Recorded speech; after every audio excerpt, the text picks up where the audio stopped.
বাংলা। এদিকে যারা আছেন দুহাত তুলে গলায় যত জোর আছে জয় বাংলা, জয় বাংলা, জয় বাংলা। আমি সকলকে আরেকবার আমার কৃতজ্ঞতা প্রণাম এবং মায়েদের নমস্কার জানিয়ে আমার বক্তব্য শেষ করলাম।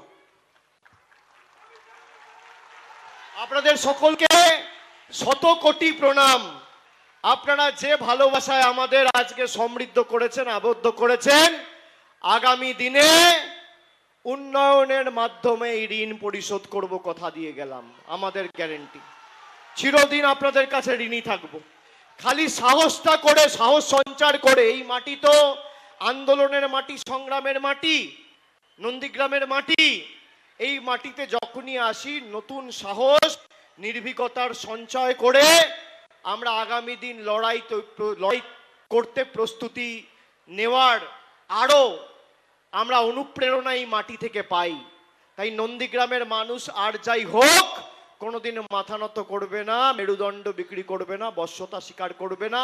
এক কাপড়ে একবেলা খেয়ে মেদিনীপুরের মানুষ থাকবে, কিন্তু কোনোদিন মেরুদণ্ড মেদিনীপুরের মানুষ বিক্রি করবে না। আমি মেদিনীপুরের মায়েদের, ভাইদের, যারা আমার বক্তব্য শুনছেন, যে মেদিনীপুর শুধু বাংলা নয় সমগ্র দেশকে পথ দেখিয়েছিল, প্রত্যেকটা মেদিনীপুরের আমার মা ভাই বোনেদের আমি নত মস্তকে কৃতজ্ঞতা প্রণাম জানিয়ে আবেদন করব যে আগামী 25 তারিখের ভোট বশ্যতা বিরোধী ভোট, বাংলা বিরোধীদের ছাড়কাড় করে আগামী দিন বাংলা থেকে বিতাড়িত করার ভোট।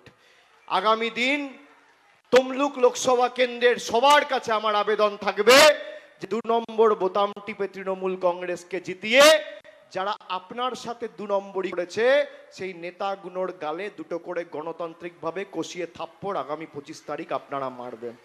আমি এটুকু বলে আরেকবার আপনাদের ধন্যবাদ, কৃতজ্ঞতা প্রণাম, সালাম, অভিনন্দন জানিয়ে আমার বক্তব্য শেষ করছি।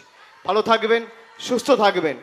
আর আমি আজকে তো মে মাস হয়ে গেল, দেবাংশু জিতবে, তমলুকে জিতবে, নন্দীগ্রামে জিতবে। আমি 1 মাসের মধ্যে আবার নন্দীগ্রাম আসবো, আমি কথা দিয়ে যাচ্ছি। আর সেদিনকে উন্নয়নের ডালি নিয়ে আগামী দিন, আগামী 2 বছর নন্দীগ্রামের আগামী দিন উন্নয়নের ডালি নিয়ে আপনাদের কাছে আসবো তৃণমূল কংগ্রেসের একজন সৈনিক হিসেবে। কথা দিয়ে যাচ্ছি। সকলে ভালো থাকবেন, সুস্থ থাকবেন। জয় হিন্দ, বন্দে মাতরম, জয় বাংলা।